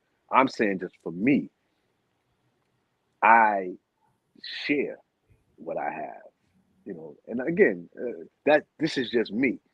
The same way I say I'm not into the belts. That doesn't mean that I don't have the utmost respect for people that do have them, because those are the ones that end up teaching us. Those are the ones that preserve all of the information and all of the techniques and the system and all of that. Somebody had to devote themselves to that, so that the rest of us can learn. So when I say how I am, that's all I'm saying is how I am. That's not taking anything away from what other people do. So how did you choose your teachers? Well, my introduction to martial arts from Kenyatta, that helped me know what I'm looking at. And that's what martial arts is really just, it's about that, knowing what you're looking at. Meaning, like, say, for instance, you have again, let's say 140-pound person, and he's confronted by a 240-pound person. Most people, all they looking at when they looking at that 240-pound person is a giant question mark. They don't know where to begin, just because of the size difference. All they can imagine is just getting hurt. So what martial arts does is it decreases the question mark, because it gives you options, not guarantees. Nothing is guaranteed. Okay. I don't care who your teacher is. I don't care how nice he is. He'll never sign a paper saying that if you stick with me for such and such years, I guarantee you will never be defeated. I guarantee nobody will ever be best you. Nobody can do that. All these things are. That's why, like, I started a business called. Well, you asked me about career-wise. I started a business called the Arts of the Advantage, where that's how I approach martial arts, as these things, just like a person picking up a gun. A person studying martial art has the same mindset as a person that picks up a gun. They both think it's going to give them an advantage. Okay. But even the gun is not a guarantee. You got people in the morgue right now that had their gun on them when they got killed. You got people being rolled into emergency rooms somewhere in this country right now that had a gun on them. You're right. So even the gun, the knife, none of it. Bombs, countries, we got so much bombs. America went into Vietnam. Nothing is guaranteed. Definitely. Same thing with martial arts, but it does give you options. It helps you to know what you're looking at, knowing where to stand.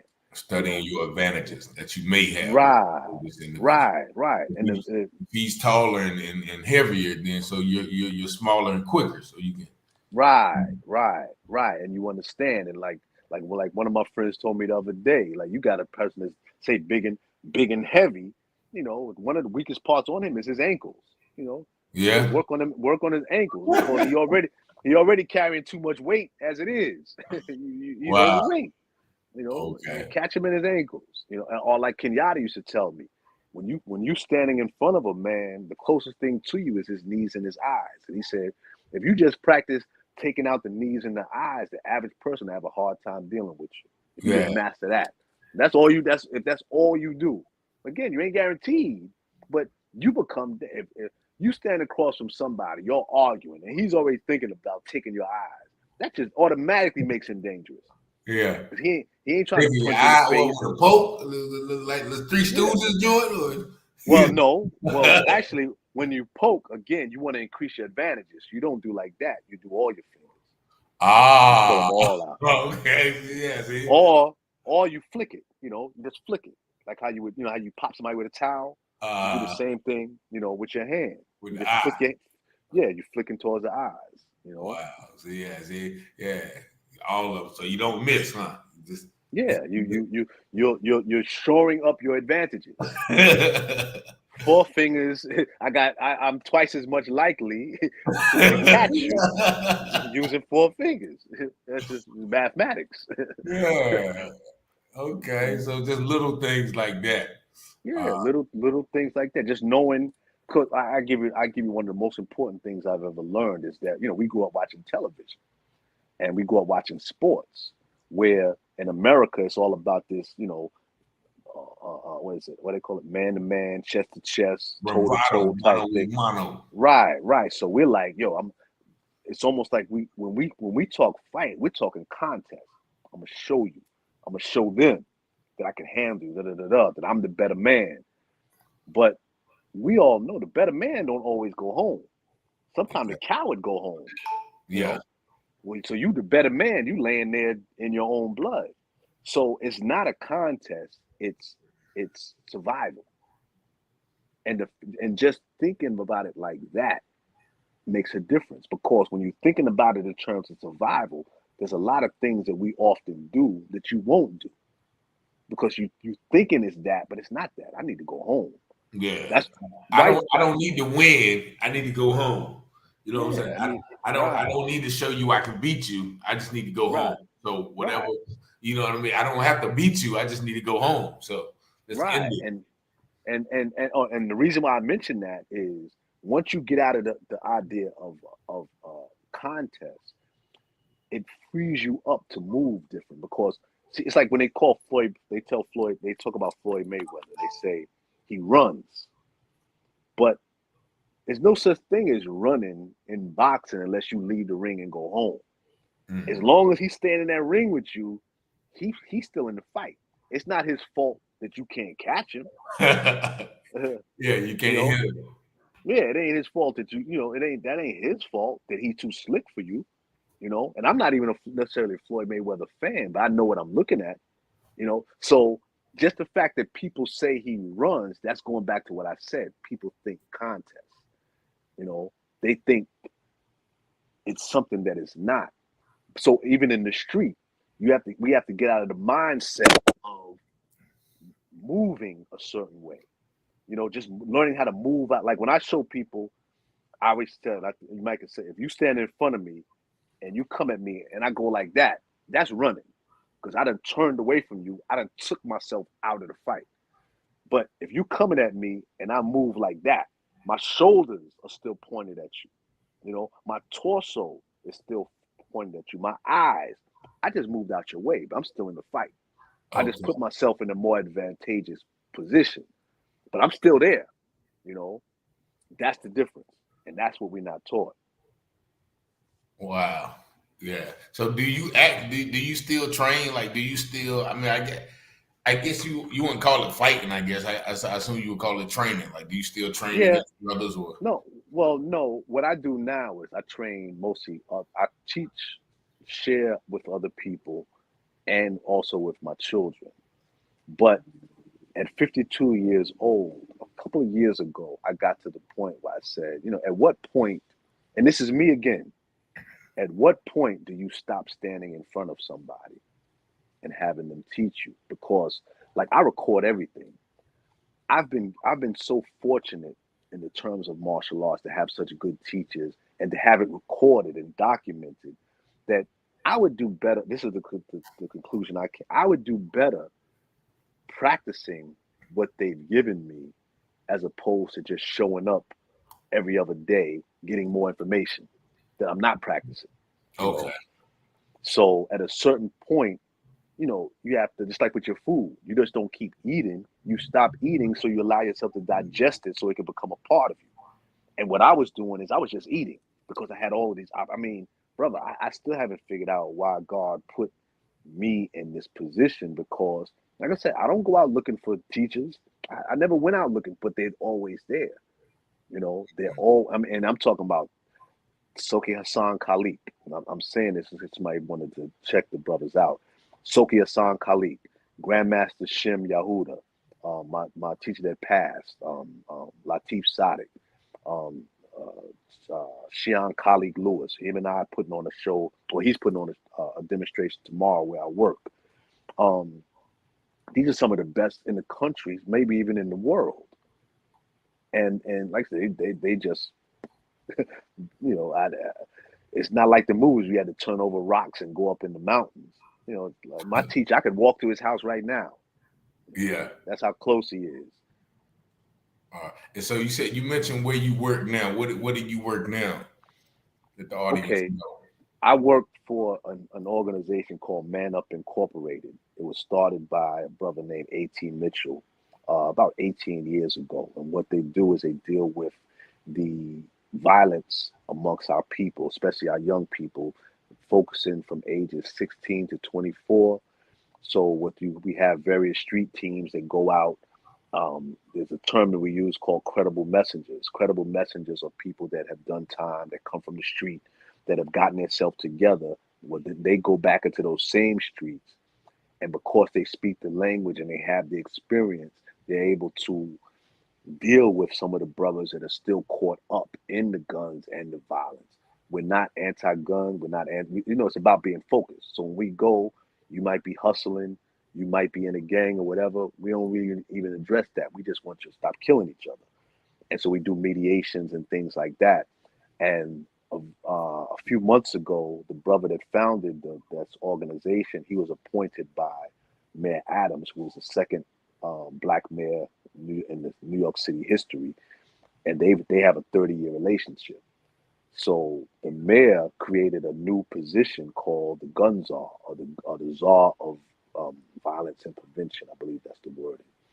And brother, when he got that position, he asked me to come and to kind of like set up his security detail and things like that. So that's what I do now. I work for the newly appointed gun czar of New York City. New York City. So how effective is that program, do you think, though? Because I know it's effective in the sense that, well, one reason that I learned is one of the reasons that it is and has been effective is because you focus, meaning you don't allow the politicians and you don't allow the people who are funding you to dictate how you do it and where you go, because they'll have you spread so thin you won't be able to bring down the numbers. But what you do, you scientifically, you have yourself what you call a target area or a catchment area, and then you galvanize and you focus your forces on that area. And when I say galvanize and your forces, there's methods of how you deal with these things. There are people that have different positions and different specialties, and you organize that and you aim it at that particular area, and it has been proven that it brings down crime. The problem is you don't have enough support that you can make these areas bigger. So maybe you're bringing down the numbers in a particular community, but then you have the whole rest of the city where we're not even over there. Okay. And the fact that we're not over there, we very rarely even go over there because we have to be focused on the area that we've taken charge of. Okay. So it's about concentrated effort. Concentrated effort, exactly. That's a good way to put it. Yes.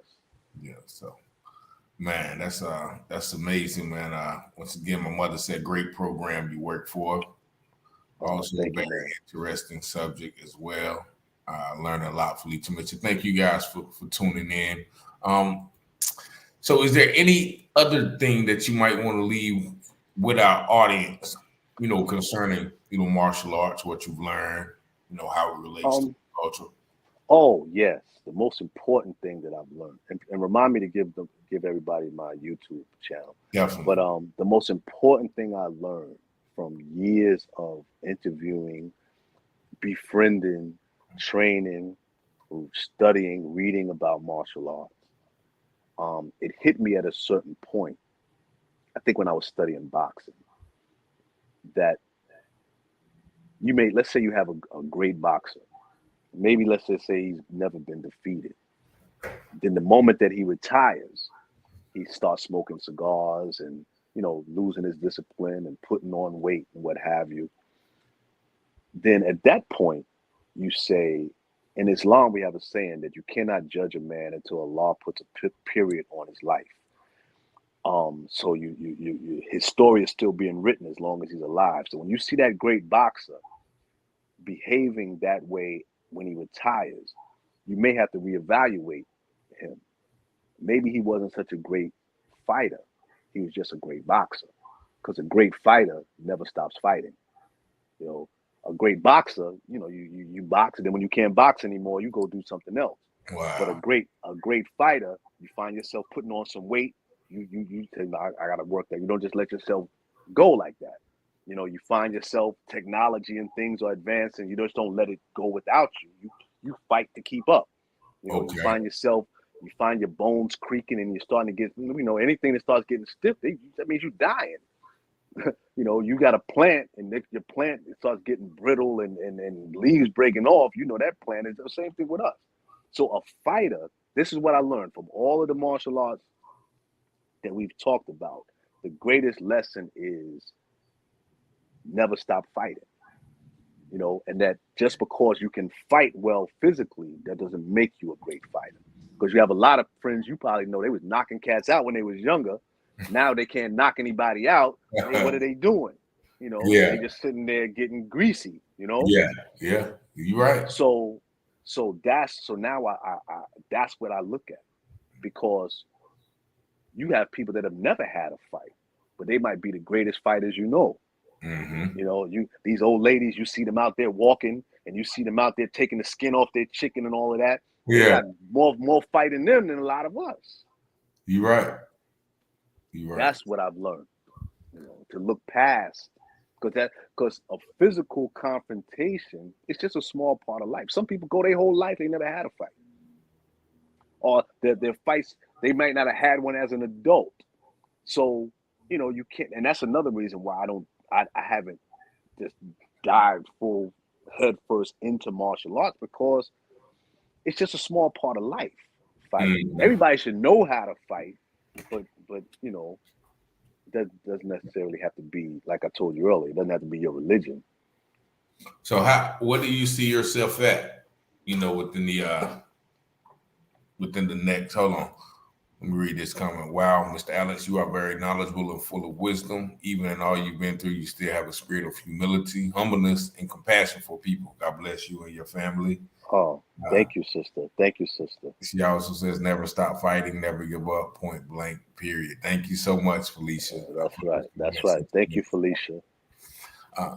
So, where do you see yourself at in the future? Do you see yourself continuing, you know, to study or just, you know, kind of taking? It's funny. I just realized this over the weekend. And I'll share that with you. It actually brought tears to my eyes when I realized this, because I know that, like I keep saying throughout this interview, that I always say I don't know why God has put me on this path and allowed me to have the experiences and to learn the things that I've learned. And I've said it to you a couple of times, but I kind of know. I know that He didn't allow me to learn what I've learned to not have to use it at some point. And the other night, I don't know if you call it a vision. I don't like to use that term vision, because I know so many people that use it lightly. I had a vision. But I had this thing. I saw myself. It was almost like in the future, and everything. No. Let me back up. I was criticizing myself, and I heard a voice that said, "You are a complicated man." And as soon as I heard those words, I got calm, and these little pieces of my life started coming together and making sense. And when I heard those words, "You're a complicated man," I saw this stone wall, but it was like like in the movies where it's stone, but the carvings on it is like not something that you would see in this world. Okay. And I don't even believe I'm telling you all of this, brother. The only person I ever told is my wife. And I knew what that meant. I knew that the person I have to be, in order to be that person, I have to stop being the person I am now. And Ooh. I'm a fun-loving person. You know, I like to laugh and I like to joke and with people I know. Yeah. But I saw that that's like a facade. That's what I do to hide from what I'm supposed to do. And I started crying. I told you, tears came to my eye. I was crying, really. Because every time I saw that picture in the future, I was crying. I was mourning myself. I was mourning that side of me that I know I'm gonna have to get rid of. And I didn't want to. I don't want to, And so that's what I see myself, kind of like what I'm doing now, because this is maybe the 4th week where I've actually started having weekly classes. And when I look at the brothers that's and the sisters, I look in their eyes after the class, it scares me because they're hungry. They're taking to it. And things like that, like I said, I have a personality that I use to kind of run from stuff like that. And I realize that I'm at the point now where I can't keep running. Yeah. And in order to stop running, there's changes I got to make. And the changes I got to make made me cry because I like being me. And I want to stay being me, but I know I can't because, like I said, I BS a lot. And I know I have to stop. And I fooled myself into thinking that I'm not as serious, because people tell me, hey, you're so serious. But I don't see that because I try very hard not to be. But I know I am. So I see myself getting more in line with who I need to be to help others. Man, you said something so powerful, man. I know that I have to stop being the man that I am in order to become the man that I need to be. Yeah. Wow. That's so deep. Like I said, because that's how you suffer. We suffer running from ourselves. We suffer when not doing what God wants us to do. That creates our suffering. We already have the blueprint. Do right and you get right. Yeah. But the heart it's simple. It's very simple, but it's hard to do because we all got stuff we like to do. Yeah. Hey man, you really you spoke to me right there, like personally, when you said that, because once again, there's some things I know I have to do too. But once again, I know that I have to stop being me, and I have to be me. Right. And you like you. Yeah, I like who I am, but and that other guy, I know I'm gonna like him too, but am I ready to be that guy? So yeah, man, I definitely appreciate you for sharing that. You shared that. If you didn't share that for anybody else, you shared that just for me. So I thank you for being transparent, man. And we like I said, we gonna have you on again, man. And we gonna try to work with you and kind of bring you. Hopefully we can bring you down here soon.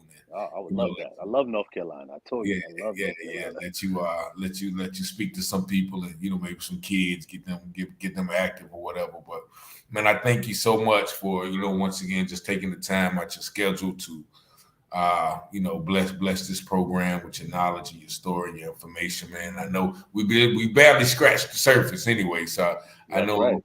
I know, but tell them your YouTube information. Okay, right. And also, if you might can type it in the comments too, but you can tell them now. It's Thin Man Ventures, but it's 2 N's on man. ThinMann Ventures. It's like one word. Thin Man Ventures, and what you'll see is those clips from the interviews that I did with the Grandmasters.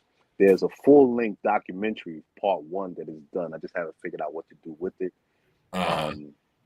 Well, actually, I have figured out. I just haven't done. I planned on going on a tour of, just like how the comedians used to do the Chitlin circuit. Yeah, that's what I would like to do with my documentary, is to have a period of introduction, kind of setting it up, playing it, and then some question and answers afterwards. That's what I intend to do with the full part 1. Full body, yeah. I was enamored, especially. I don't remember the guy. He was kind of light skinned fellow with gray hair. He was doing a lot of talking. Yeah, with the all white on. Yeah. That's Grandmaster Cam. Yeah, he passed 2 weeks after that. Oh wow! Right.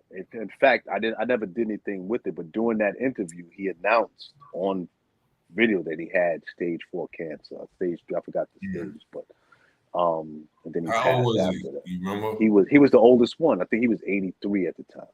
Okay. But yeah, he was Grandmaster Cam. After, in fact, when he passed, I took my children to his funeral. That was his. In fact, after my mother passed recently, but that was the first funeral they had ever been, first and only funeral they had ever been to. You know, I got them dressed. And we're going to Grandmaster Cam's funeral. You know. That's great, man. So, I typed it in Thin Man Ventures on YouTube. You guys can go and check them out. Once again, I thank y'all for watching. Once again, my mother says, thank you, Mr. Shaw. Great testimony. Great show. Thank you, man. Thank you. You're both welcome. Awesome host and always an awesome show. Thank you, guys. And thank you, everybody who tuned in. Yes, thank you. To the show. We're going to be back next week. But once again, we'd like to thank Mr. Shaw. Thank you all for listening. Once again, Felicia Mrs. say, remember, sir, you are God's masterpiece. Thank you for sharing your beautiful story. Thank you, so sister. much for tuning in. And we're going to be right back with you next week. I hope y'all have a good life. Anything else you want to share before you go? No, that's it, brother. I can't think of anything because I know once I get started, like, I know myself that well that you know, I don't always volunteer this kind of information, and when I get somebody that's receptive, I stretch out.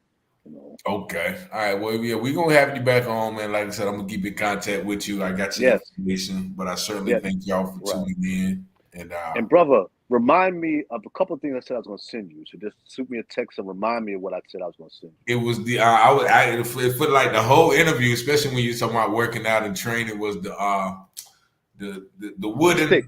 What is it called? Right. The Toika. Toika. Brother. Yeah. I don't know. Did you see his video? Nah, I didn't see. He's the one. If you go on the channel, he's the one wearing the military fatigue. He just passed 2 in January. But he's the one wearing the military fatigues. Is he using it? No. Well, what I'm gonna do is there's a little bit of him using it in the video, but usually when I give somebody the sticks, I don't really sell them yet. But when I give somebody the sticks, I send them his video because, like, when I bought it from him, he gave me a DVD. So I have it on like my Google Drive. So whenever I give them the sticks, I send them the link of the exercises. And I've recently met one of his disciples that has taken it even further. So me and him have been doing some recording to maybe, you know, put out another updated version of some exercises people can do with it. But he's another one that said he prayed for that. He prayed for that, the idea for that device, because he said he wanted something that would give martial artists the strength that they really need. Because, like I was telling you when we were first speaking, when you don't know what you're looking at, you see somebody doing the forms and you're impressed. But he was saying, as a martial artist, he noticed maybe 30 years ago that a lot of it was just form, and that the strength that was supposed to go with it, a lot of them didn't have it. So he prayed for a device that would give martial artists the intended strength that they were supposed to have. That was the Toika. The Toika, yeah. Okay. What was his name? Professor Marvin Gatlin. Marvin Gap. Gatlin, like the gun, Gatlin gun. Oh, okay. Yeah, I'm looking up there now. I was looking for him. But he was one of the, out of all of the masters that I met, him and another brother named Grandmaster Rico God, they both passed. They were the strongest. Okay. They were the strong. Like, you have different. It's almost like a comic book. All of these brothers I met, they all had their little powers, you know, and those two, it was their strength. Yeah, definitely, man. I'm looking forward to him. Yeah, we're definitely going to keep in contact. And I good night, everyone, as well. Good night, Felicia. Thank y'all for watching, and we're going to tune back in next week. Thank you guys for watching. Appreciate y'all.